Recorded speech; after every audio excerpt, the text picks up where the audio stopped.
নমস্কার। আমরা এখন এসেছি জনতা দল ইউনাইটেড তার যে সদর দপ্তর যন্তর মন্তরে রয়েছে সেখানে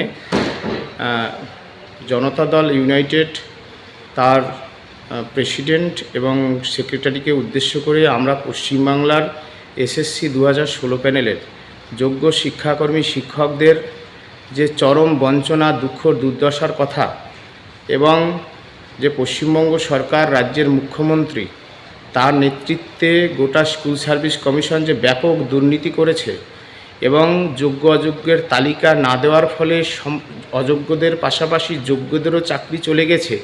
এই ব্যাপক দুর্নীতির ফলে আমাদের যোগ্যদের অসহনীয় দুঃখের কথা, তাদের পরিবারের হতাশার কথা এবং জনতা দল ইউনাইটেড সংগঠন পার্টির যত এমপি আছে তাদের কাছে আমরা আমাদের চিঠি দিয়ে যাচ্ছি যাতে লোকসভায় যে অধিবেশন হবে তাতে পশ্চিমবঙ্গ সরকারের এই যে দুর্নীতির কথা এসএসসি 2016 প্যানেলের যোগ্য শিক্ষক শিক্ষিকা শিক্ষাকর্মীদের যোগ্য ওয়েটিং নট কল ফর ভেরিফিকেশনদের দুঃখ যন্ত্রণার কথা তারা যেন সংসদ অধিবেশনে তুলে ধরেন, সেজন্যই আমরা এসেছি। তাদের আলা আধিকারিকরা আমাদের সাথে বৈঠকে বসবেন জানিয়েছেন। আমরা অপেক্ষা করছি। সকলকে ধন্যবাদ।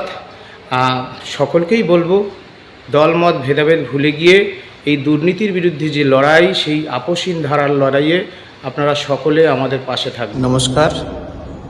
আমরা ভারতীয় জনতা পার্টির কেন্দ্রীয় কার্যালয় দিল্লিতে এসেছি। সেখানে কেন্দ্রীয় লেবার ডিপার্টমেন্ট এবং এমপ্লয়মেন্ট মিনিস্টার সুশ্রী শোভা কারন্ডিলজে তার সাথে আমরা সাক্ষাৎ করেছি।